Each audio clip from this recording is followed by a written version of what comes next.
In this video, we're going to go over 3 main exercises to help with your posture, especially if you're a cyclist or a mountain biker. One of the main things that we need to think about whenever we're doing these exercises is 1, what muscles do we want to use? 2, what joints do we want to move? And 3, how is that going to support us when we're actually on the bike and in life? The first exercise that we're going to go over is more of a rotation joint moving and also strength training exercise. This is when you're going to be on your hands and knees. You are going to shift your butt back towards your feet just a little bit, so we focus more on your upper back. As you flex your low back, your lumbar spine, then that makes it go into what we call a lumbar lock, or AKA it doesn't rotate and move quite as much because it is flexed. It's in a mechanical lock position. That makes it where you will move more of your upper back, your thoracic spine, instead of actually your lumbar spine.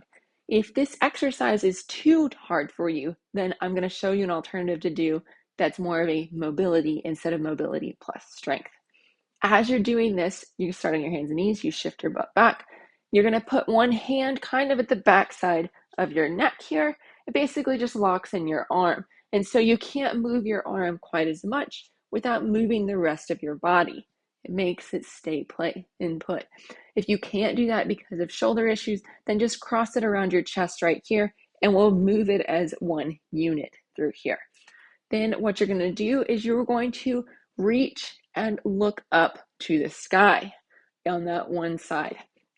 As you are rotating through this, think about a laser beam coming off of your chest. You want to move that laser beam to the side. You want to shift it. It's not that we're just trying to reach our arm, it's that we're going to actually rotate our chest here. You'll do that side for a set of 10, then you'll switch to the other side and do that side. This is a hard exercise because it's working not only on strength of your ability to rotate and move into that position, but also mobility of you actually moving into that position. Now, some people will have a limitation of motor control in this position, aka you haven't been into this area of movement for a really long time, and so your muscles don't really know how to act in it.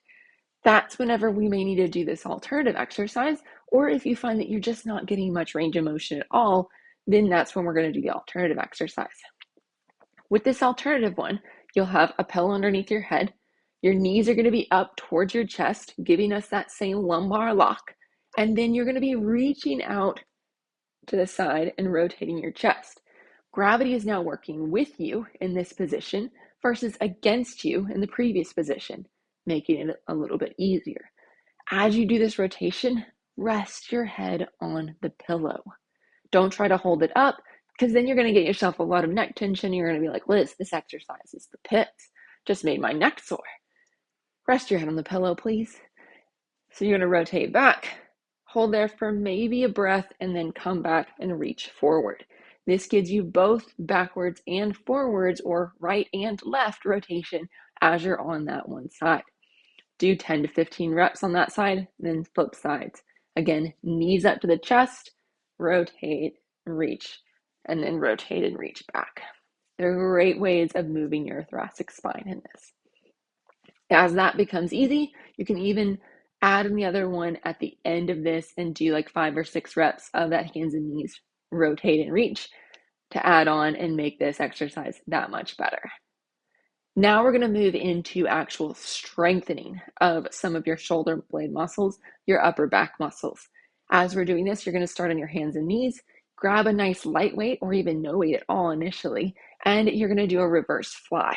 This is where you're bringing your arm out to the side and you're bringing your shoulder blade towards your spine and towards your ribs inward.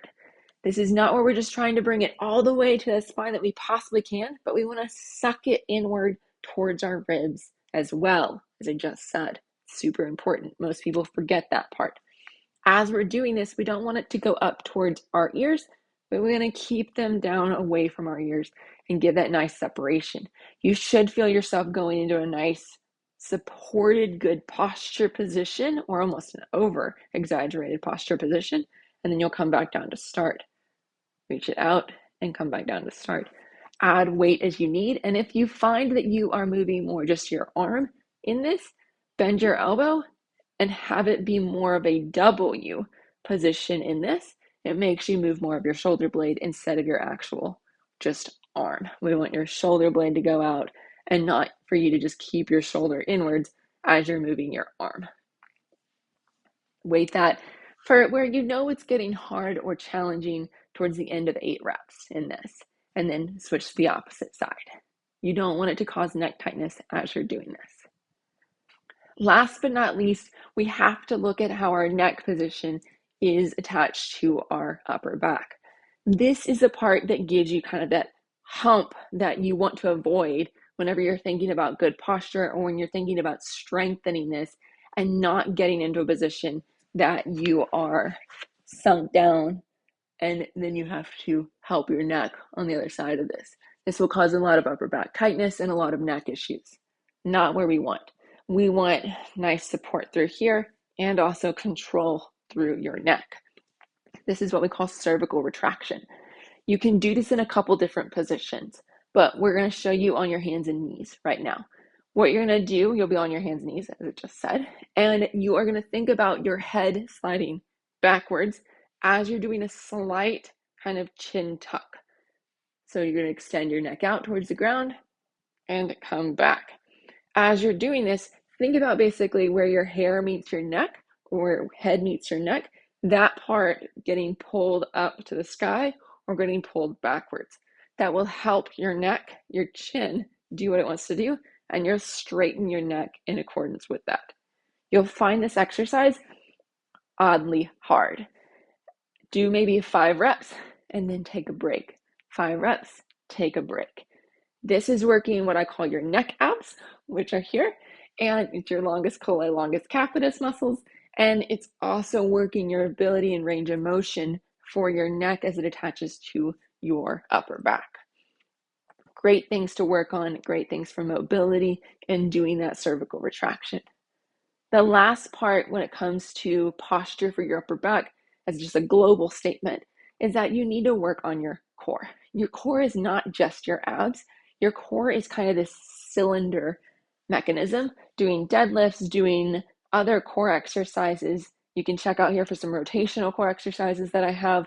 These are great exercises to add into your program to give you that core support. Because if you're slouched and not supported through your low back and through your stomach and through your pelvis, then that will immediately make your upper back respond to that. It's basically the foundation of your house. If you have cracks in your foundation of your house, it shifts and moves, then you're going to have issues in the upstairs area as well. And so having that strong core for your lower part makes you sit up nice and well for your upper back here. I hope that you add these exercises in. They help you have better posture on the bike because it can change how your shoulders move, how your neck moves, and how your body functions as a whole, even how you visualize the trail. Bye, all.